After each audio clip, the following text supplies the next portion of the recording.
Revelation 8, Sin, Suffering, and the Loss of Creation. We've arrived at the end of the seven seals, and since we're at the concluding point, I want to give a summary of what we've seen so far.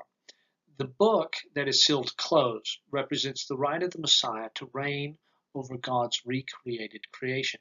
But obviously, before we get there, we have to go through human history, which is what the seven seals are about. And there is a cause and effect relationship between the seals. The first seal is conquest, which leads to the next seal, which is bloodshed, which leads to famine, which leads to all types of death. And those are the first four seals. Now, it's within the context of this warfare and bloodletting that the evil begin to kill God's people. This leads to the martyrs crying out in the fifth seal, and they say, God, how long until you're going to avenge our blood on those who dwell on the earth? And as a response to their question, you get the sixth seal. And the sixth seal is the destruction of the cosmos. It's the great and terrible day of the Lord. And it also culminates with a question. The wicked ask, the great day of their wrath has come, the one who sits on the throne and the Lamb, their wrath has come, and who is able to stand? And then there's two interludes. It breaks away to show you who's going to be able to stand, to answer their question. And the first vision includes the 144,000. And as we've seen, these are the martyrs on earth, preparing to undergo their martyrdom, preparing to conquer through death as Christ did. And then the next vision is the great multitude before the throne. And these are those same martyrs, but now in heaven. They've come out of the great tribulation through a faithful death. Now, at that point, you would think the story has reached its conclusion. You have the destruction of the cosmos. You're able to see who is able to stand on the great and terrible day of the Lord. The wicked wanted to know, and the answer to their question is the people you persecuted, the people you killed. Those are the ones who will be able to stand in the great and terrible day of the Lord. This brings us to the final seal. Now, the first verse here is the seventh seal. After the first verse, the seventh seal is over. And then after that, we have a transitional period or an interlocking device that we'll discuss in some detail. When the Lamb opened the seventh seal, there was silence in heaven for about half an hour. Then I saw the seven angels who stand before God, and seven trumpets were given to them. And another angel came and stood at the altar with a golden censer, and he was given much incense to offer with the prayers of all the saints on the golden altar before the throne. And the smoke of the incense with the prayers of the saints rose before God from the hand of the angel. Then the angel took the censer and filled it with fire from the altar and threw it on the earth. And there were peals of thunder and rumblings, flashes of lightning, and an earthquake. Now the seven angels who had the seven trumpets prepared to blow them. Now, a traditional view that I will reject is the notion that when the seventh seal is broken, there is silence because there is no content. And when you get silence, and it means it's empty, the seven trumpets are introduced. Well, a lot of people looked at that and they said, okay, the reason you don't have a vision or an audition when you break the seventh seal is because the seven trumpets that are introduced, those are the contents of the seventh seal. So the other six seals all had visions, but this one doesn't have its own vision, but rather all seven of the trumpet visions are included in this seal. And then they'll carry it further and say that when the seventh trumpet blows, that all seven of the bowls of wrath are included in that seventh trumpet. Now, this view isn't totally wrong. As we've talked before, the seals, the trumpets, and the bowls all culminate in the second coming. They all culminate in the destruction of this cosmos at the time that one is going to be made new again. So they all conclude at the same point, and this traditional view at least has some of that going on.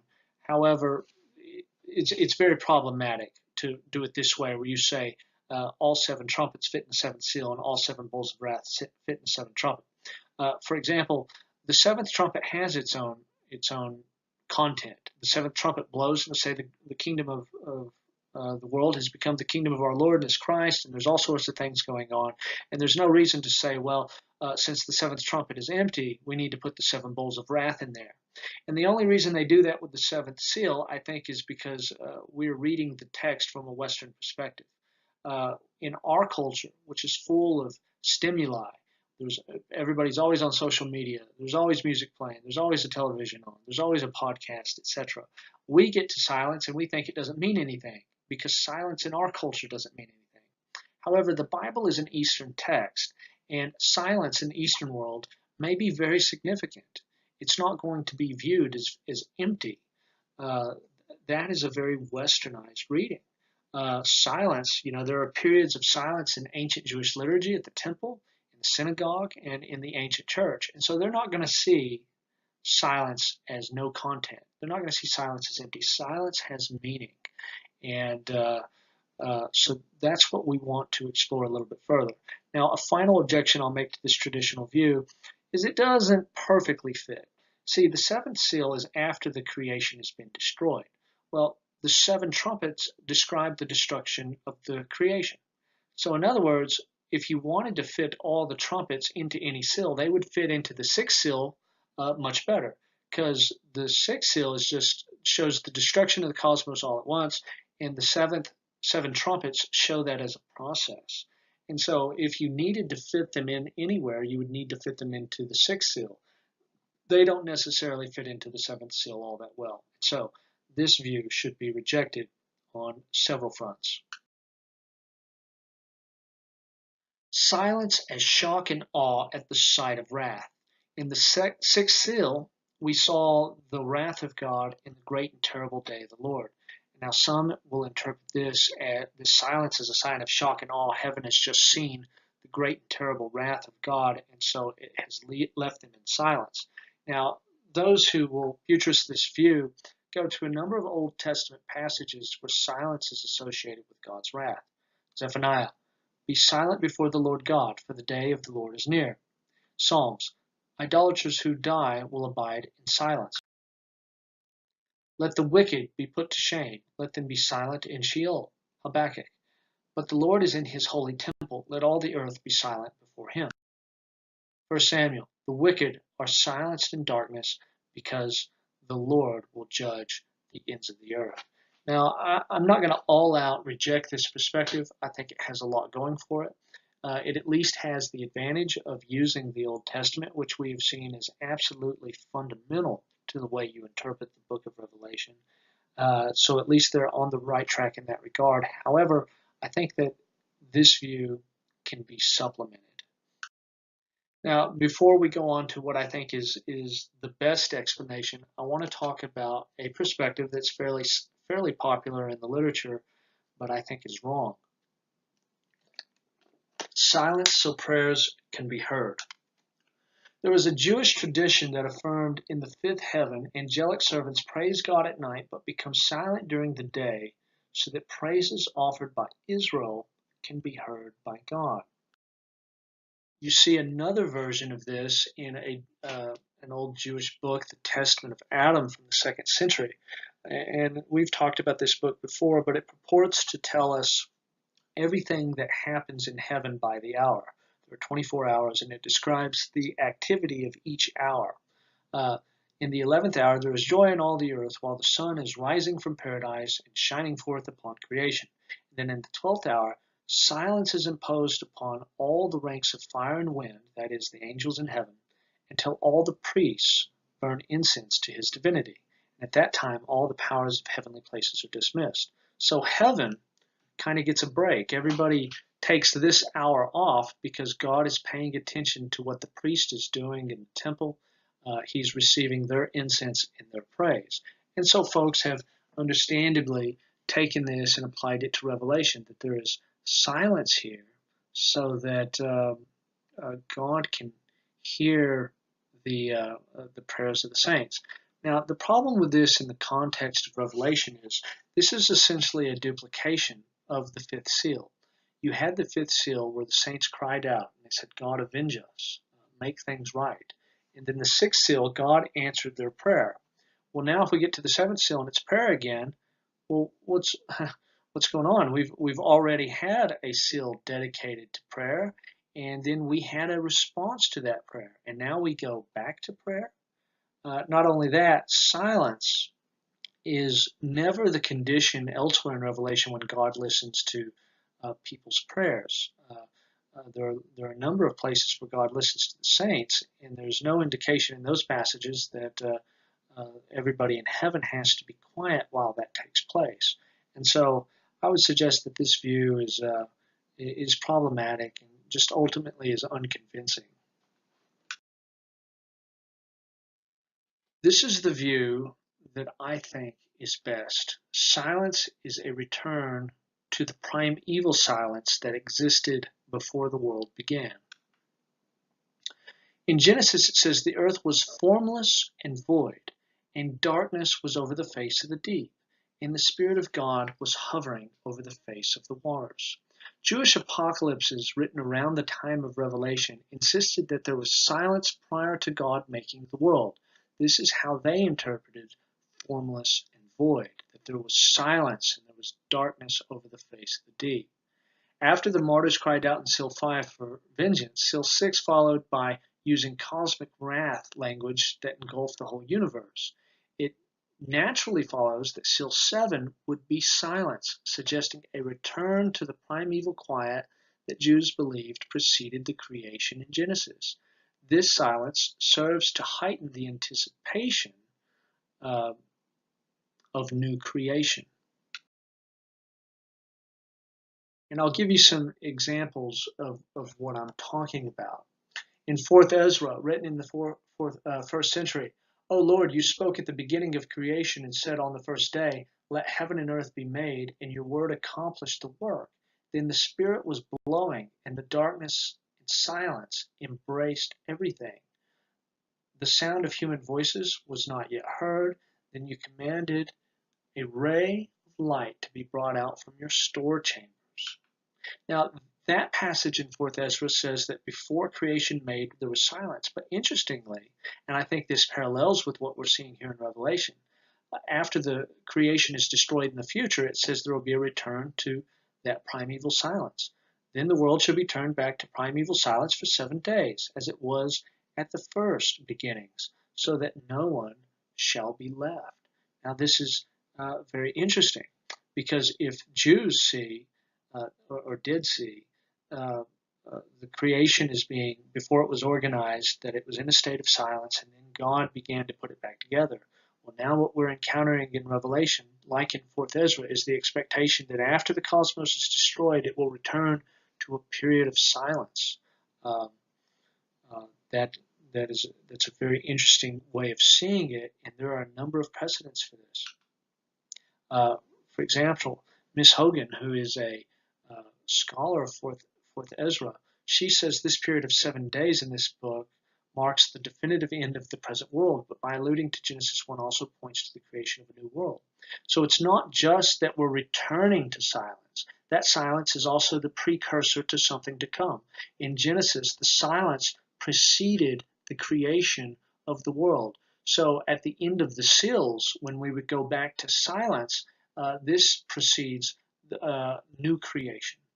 Just as silence was the precursor to creation in the old story, silence here is the precursor to new creation.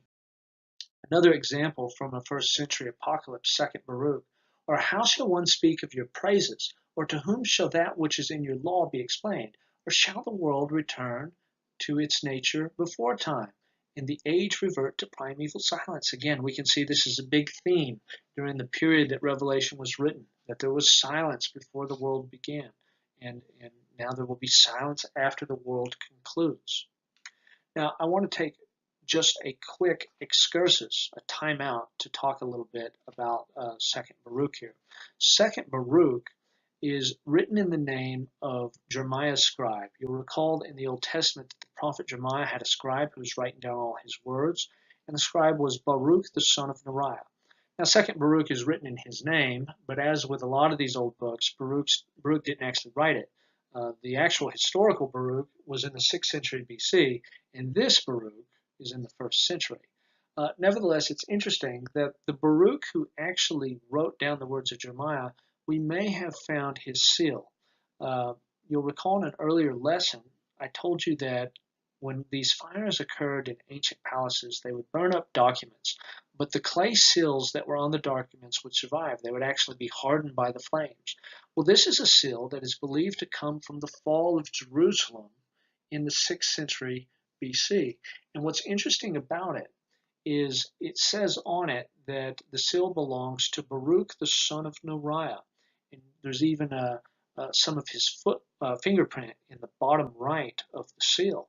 Now that's very interesting because you have a seal that comes from the destruction of Jerusalem. Remember, according to the Bible, Jeremiah and his scribe were in Jerusalem when it fell. And it comes from the time and place where Baruch was, and it's the same name and with the same dad, Neriah. And so it appears that we actually have the signature and even part of the fingerprint of one of the biblical writers um, in this archaeological discovery. So I just thought that was very interesting, and I wanted to share that with you. Back to the silence. One more document. Pseudo-Philo relates that whenever David would sing for Saul to drive away his evil spirit, he would sing, "Darkness and silence were before the world was made, and silence spoke, and the darkness became visible. The foundation was created by the fastening together of what had been spread out. Its upper part was called heaven, and the lower part earth." And so, again, this is just a big thing. There was silence before the creation. Fourth Ezra says, there will be silence after the creation.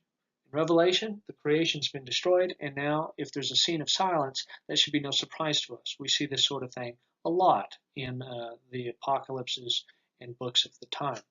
A final point on this score is that half an hour is the shortest period of time in Revelation.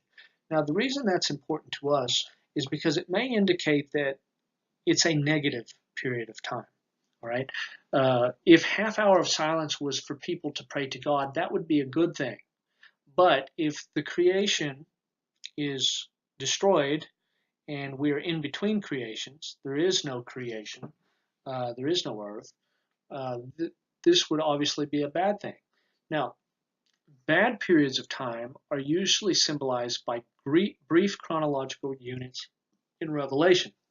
For example, the kings of the earth will reign with the beast for an hour. Mystery Babylon will be destroyed in an hour. Satan will throw the church in jail for 10 days. As where good periods of time are usually long symbolic periods of time, such as the 1,000 years that Satan will be imprisoned and the church will reign with Christ. Now, after this creation is destroyed, it makes sense that God would not wait long at all to launch new creation, hence half an hour in this text. But it makes little sense to say that half an hour is for God to listen to the prayers of his people. God listening to the church's prayers is such an important theme in the book. It's awkward to think, even in a symbolic book, that the smallest unit of time in the book would be devoted to this important activity. Wow, Mystery Babylon's destroyed so quickly in an hour, but God has even less time than that to listen to his people's prayers. It just doesn't really work. All the small periods of time are negative, and therefore I suggest this describes the period of time that creation is destroyed. It's letting us know that creation will not be left in a desolate state for long. We are moving straight on into new creation. So the seventh seal takes us right to the doorstep of second creation. It doesn't show it to us. We have to wait until later in the book, but it gets us right there. Just as silence preceded new creation in Genesis, so silence here is the precursor to new creation. All right, so there is an interlocking device, a period of transition in between the seals and the trumpets. Now imagine you are drinking tea and you drink your tea with sugar, and you realize that sugar is bad for you, so you want to move on to Splenda. However, you can't quit your sugar cold turkey, so you have an intermediary period. You were drinking tea with just sugar, But for a while, you're going to drink tea with sugar and Splenda to make the transition, and then ultimately you just drink tea with Splenda. That's kind of what is going on here. The seals do not just stop and the trumpets begin. There is an interlocking device, a brief period of transition that locks the trumpets and the seals together. So in chapter 8 and verse 1, the seals are finished. And the seals were the story of the saints praying and the creation being destroyed in response. And then after that, you have an intermediary period, an interlocking device, this vision that shows up in the middle. And its job is just basically to be a mini episode that ties the main themes of the seals and trumpets together. In this mini episode, the saints will pray, creation will be destroyed. That's much like the seals. But also the trumpets will be introduced, angels will be activated as the agents of God's judgment, and fire will be thrown to earth. Now, all of those things will characterize the upcoming trumpets. So like your tea with sugar mixed with Splenda, this little interlocking device is tying the seals and the trumpets together. Now, this is very important because the seals end in verse 1, and the trumpets do not begin to blow until verse 6. So you have all this material in the middle where things are going on, and you're like, well, what is this? Does this go with the first trumpet? Does it go with the last seal? What is going on? But once you realize this is its own episode, its own small unit, a transitional period, then it's not nearly as confusing. Now, to make this point, I want to read through it quickly and just make some comments so that you can see the difference. Verse 1, when the Lamb opened the seventh seal, there was silence in heaven for half an hour. That's it. All right, the seals are finished. Now it's time to look at the interlocking device, the transitional period. Then I saw the seven angels who stand before God, and seven trumpets were given to them. Obviously, this has to do with the trumpets. And another angel came and stood at the altar with a golden censer, and it was given to him.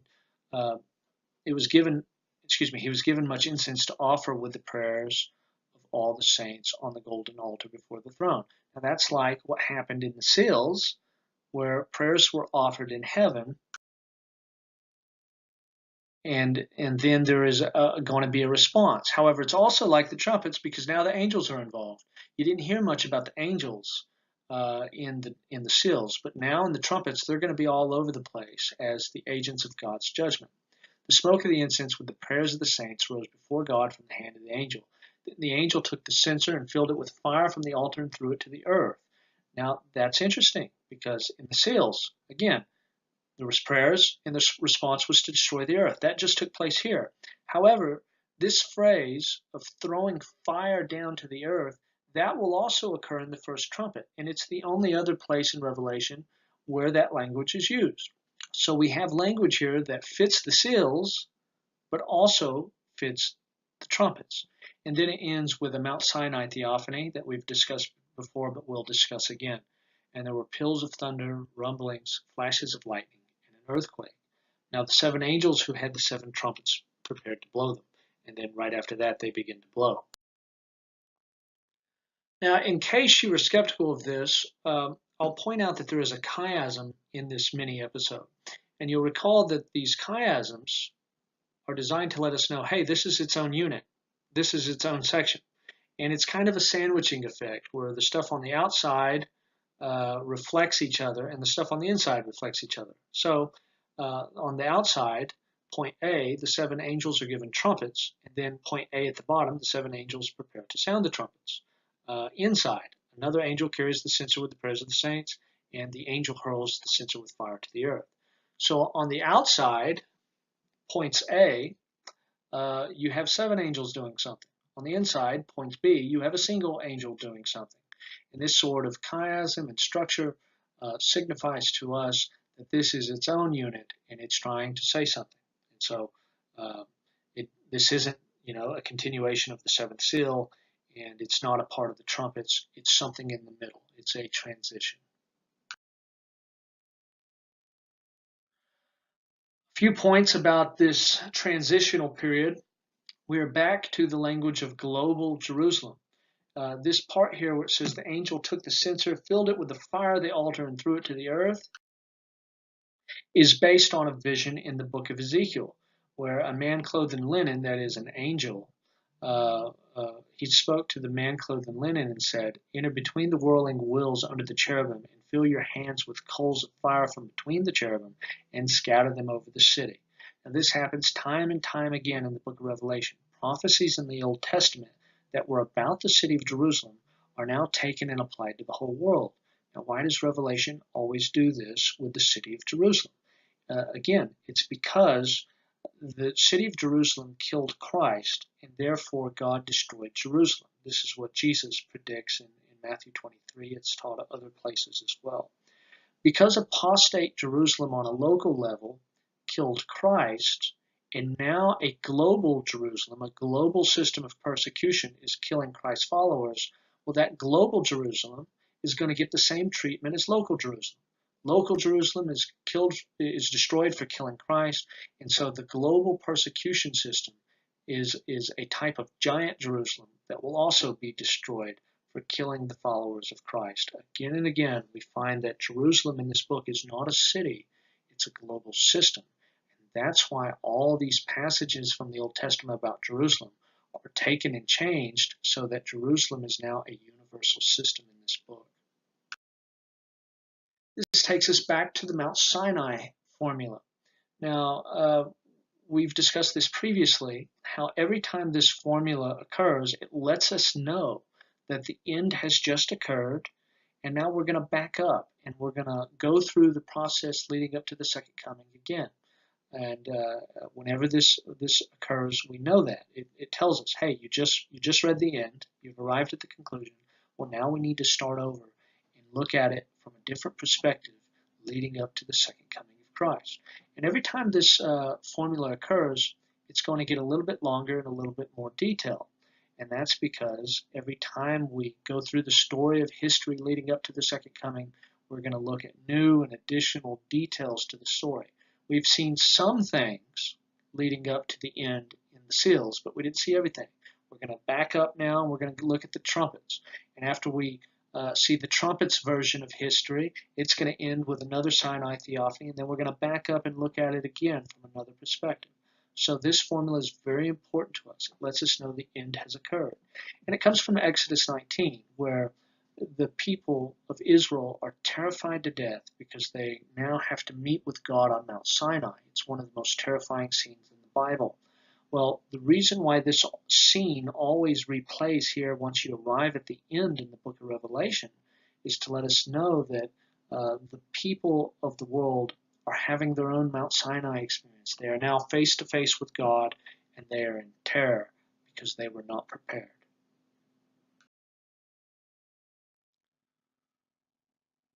The technical word for this starting over from a different perspective is recapitulation. I have used this word previously, and I just borrow a statement from David De Silva to remind us of how this works. Such observations gave rise to the theory of recapitulation within Revelation structure.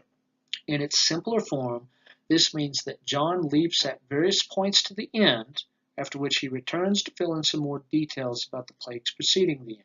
So we were going through the seals, and now we jump straight to the end, right? Now we're going to recapitulate. We're going to back up and go through the trumpets and get some more details. Then those are going to skip to the end. And we're going to back up, and we're going to do this with the 7 visions of holy war.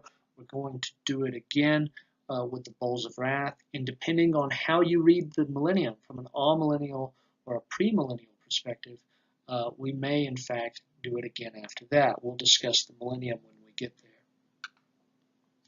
Now, this notion of recapitulation, that you arrive at the end several times in the book of Revelation, and then you have to back up and do it again, this has been around a long time. One of our oldest commentators on the book of Revelation, at least that survived, there were probably other commentators that did not survive, their works did not survive. Victorinus died in 304, and he was martyred by the Emperor Diocletian. He saw recapitulation in Revelation structure. So modern scholars use this.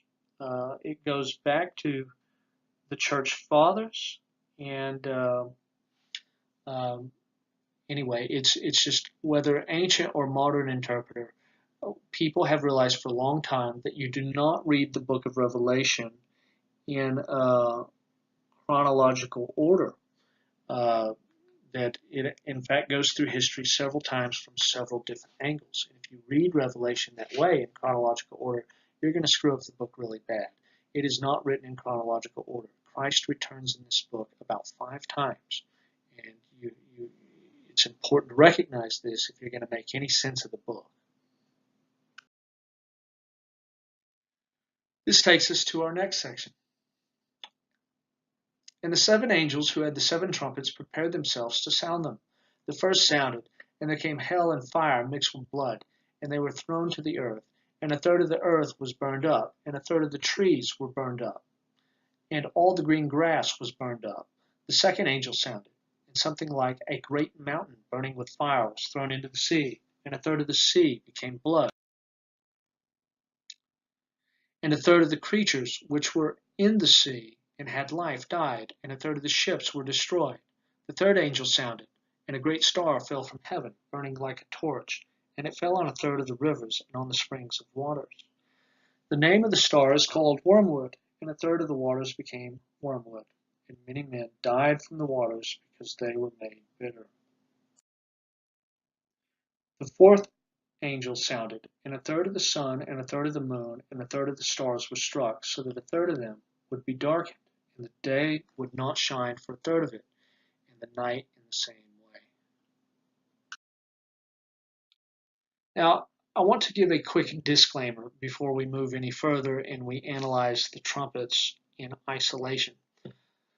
There are many popular ministries, radio, TV, whatever, where people will act like they know exactly what the trumpets and the bowls signify. You should be very suspicious of those people because it is very difficult, impossible really, to interpret these things and say, I know exactly what this means, and everybody else is wrong. Right? Anybody who comes at the trumpets and the bowls with that kind of arrogance is probably not fit to teach the trumpets and the bowls. I mean, if there's ever been a place in the book of Revelation where you have to be honest, you have to admit, I don't know. This is that place. There are 2 levels of difficulty that come to interpreting these things. First of all is the symbolic story. What sort of story is this telling? How do the Old Testament allusions work? For example, we know that this is an Exodus story. In the book of Exodus, you have Pharaoh and Egypt who have mistreated Israel, and they're struck by plagues in return. Well, that's clearly going on here. The beast and his empire, they're a new Pharaoh and a new Egypt, and they're persecuting the church, who is the new Israel, and plagues must be dispersed in return. So on a symbolic narrative level, this is very clearly uh, a um, an Exodus story. Now, the place where people are most curious is how will it be fulfilled in history? What does it look like? If you looked out your window and the first trumpet had just been sounded, what would you see?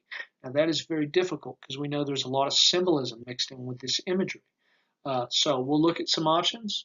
I'm not going to endorse any particular one of them, but uh, I just want you to see kind of how people speculate about these things, and I'm very happy to admit that I don't have all the answers. And if you know a Revelation teacher who claims to have all the answers, you should not listen to him anymore because he's blowing smoke up your dress. The first sounded, and there came hail and fire mixed with blood, and they were thrown to the earth. All right, so 3 things: hail, fire, blood. And then there are 3 spheres in the creation that are affected. A third of the earth was burned up, a third of the trees were burned up, and all the green grass was burned up. Now, I've only highlighted the earth and the trees here because there's a point I'm going to make here in a moment in reference to that. Now, volcanoes. There are many interpreters who think that what is being described here is a volcanic eruption, fire coming down and setting the trees on fire. It results in a lot of life being lost, and maybe that's why there's blood mixed in with the fire. There are a lot of interpreters who are going to go there. And the reason why they're going to go there is Mount Vesuvius. Now, in the year 79 AD, this mountain erupted, this volcano erupted, and it wiped out a, a local city, Pompeii, and a lot of there were a lot of eyewitness reports that spread all around the empire. A lot of the empire saw the smoke. It terrified people. And so a lot of scholars have looked at this and they have said, hey, you know, the first Christians who encountered the book of Revelation, there is no way they read the first trumpet without saying, hey, this might be a type of volcanic eruption that is like Vesuvius, just on a much larger scale and much more terrible. And so I want to talk a little bit about this event and how it made such a psychological impression on the world at the time that Revelation was written. Now, even though this was a nightmare for the ancient person, it's kind of a dream come true for modern archaeologists because volcanic ash and dust fell down on Pompeii and filled the city up with ash, completely buried it. And this preserved the city. So that in modern times, when archaeologists went in and removed all the dust and all the ash, well, they found a perfectly preserved first century city, which has allowed us to learn all sorts of things about the ancient world. We even were able to get in their sewage system and determine what they had been eating and what kind of nutrients were in their diet by examining their poop. So lots of information came out of this incident. Uh, I want to read to you one of the ancient accounts of the event. This comes from Cassius. He says the amount of dust taken altogether was so great that some of it reached Africa and Syria and Egypt, and it also reached Rome, filling the air overhead and darkening the sun.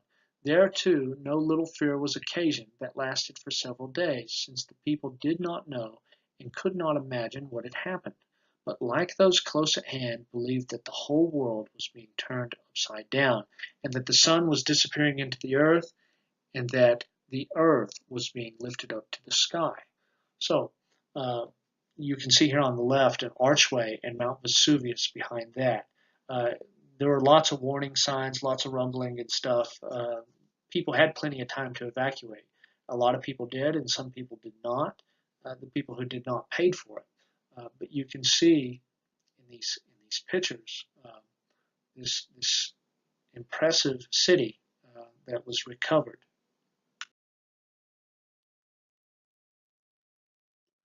Archway and some sort of a plaza on the right.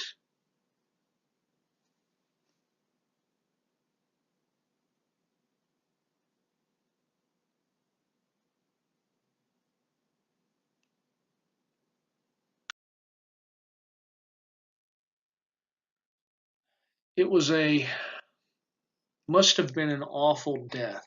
People were taking cover, and they probably didn't die uh, from heat so much as they died from the volcanic ash interacting with their saliva, filling their lungs with mud, and they probably suffocated, and then the volcanic ash and dust came in. Now, the bodies here you see, it's interesting, the volcanic ash settled in on the bodies. Now, the bodies decompose and disappear, but the volcanic ash leaves a hard shell behind that preserves the shape of the victims when they died. And so what archaeologists did is they were digging through, uh, they they would get to these holes and they would fill them with plaster. And after filling them all with plaster, they removed the surrounding debris, and they were able to preserve at least the forms, the shape of these bodies that were engulfed by the ash and the dust. And so it gives us a very poignant picture of people who were uh, who were killed in this incident. Men, women, children. Obviously, a volcano does not discriminate. This is a picture of back earlier in the 20th century when they were going through this process. I want to read you one more account of this, and this was an eyewitness account that comes from Pliny the Younger, who was there but got out in time. He says, there were some so afraid of death that they prayed for death. Many raised their hands to the gods, and even more believed that there were no gods any longer, and that this was the one last unending night for the world. I believed that I was perishing with the world, and the world was perishing with me. So what's the point of all this? This event made a huge impression on people at the end of the first century. It was a very terrible event. And if you are just getting to the trumpets, you're sitting in the first century church, and you hear about fire falling down and setting trees on fire and blood mixed in with it, you may very well think of this as some sort of horrible volcanic eruption. Obviously, if it's going to destroy as much of the earth as Revelation says, I think those fractions are very symbolic. Nevertheless, if it's destroying a great part of the world, it would have to be something like Yellowstone or like one of a really a super volcano would have to erupt. But nevertheless, some people will say this, that the first trumpet is horrible volcanic eruptions.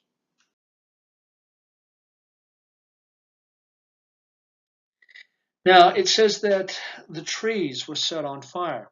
There's a lot of symbolic language here, but I mean, how can you take that? I mean, is there any way to read this trumpet without thinking trees will actually be set on fire? That seems to be the point here of this trumpet. That's the consequence of these plagues, that the trees are burned up. Now, Osborne says we are supposed to picture one-third of all the great forests of the world, the Amazon, the Congo, Yellowstone, uh, burned down. It is a natural disaster beyond anything imaginable. Think of all the firefighters of the world trying to stem fires thousands of times greater than anything ever known.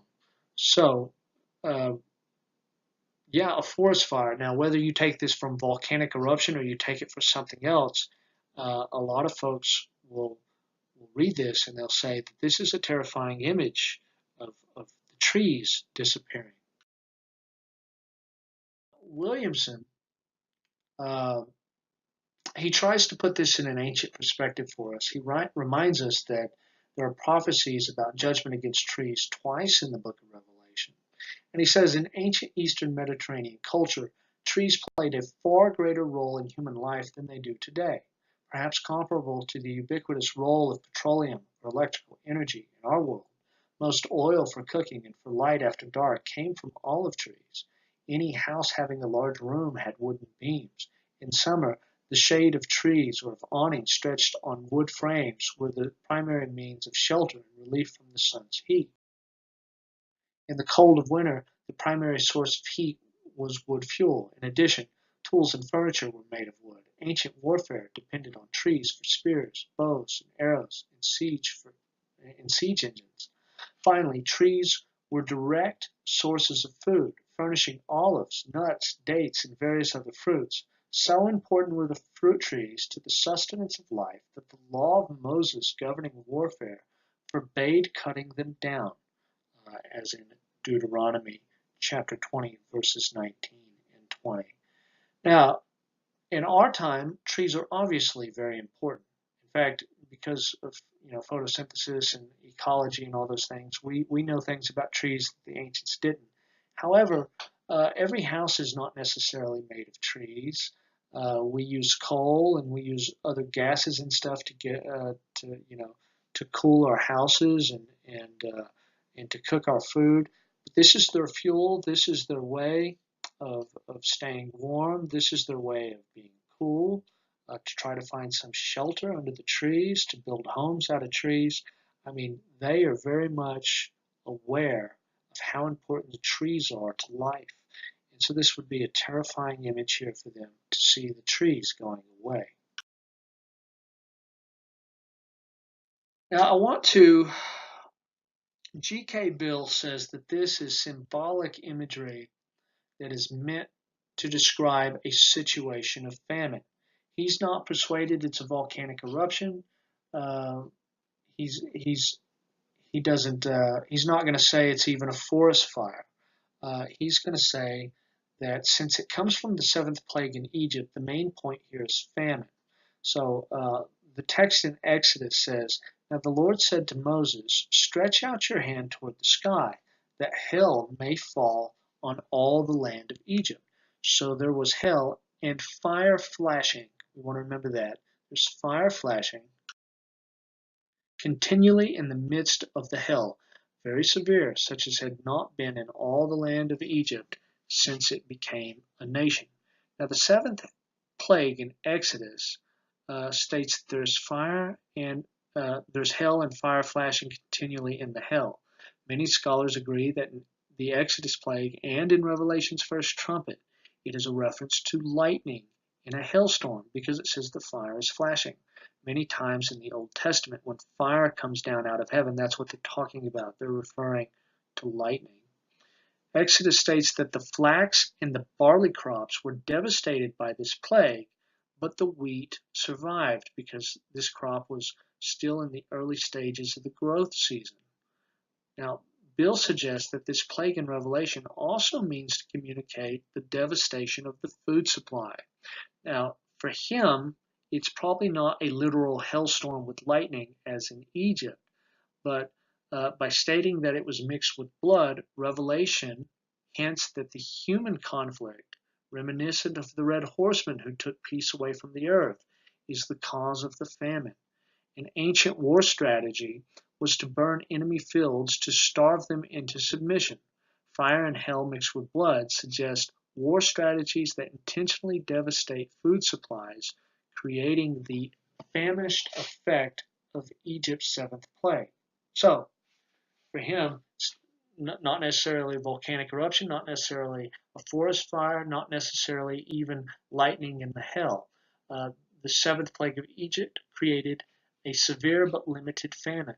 Well, here we have 1/3 of the trees being burned up, showing us it's a limited but severe famine. And the reason blood is added to it, because if it didn't add blood, it would be, fire and hail is the plague in Egypt. Adding blood to it, fire, hail, and blood, is to let us know, hey, this is not from a storm. Human beings caused this by war making, by destroying the food supply. Uh, so that is one perspective that has shown up a lot in the literature. Now, the burning of only 1/3 of the earth concords with the Exodus narrative, where only some crops are devastated.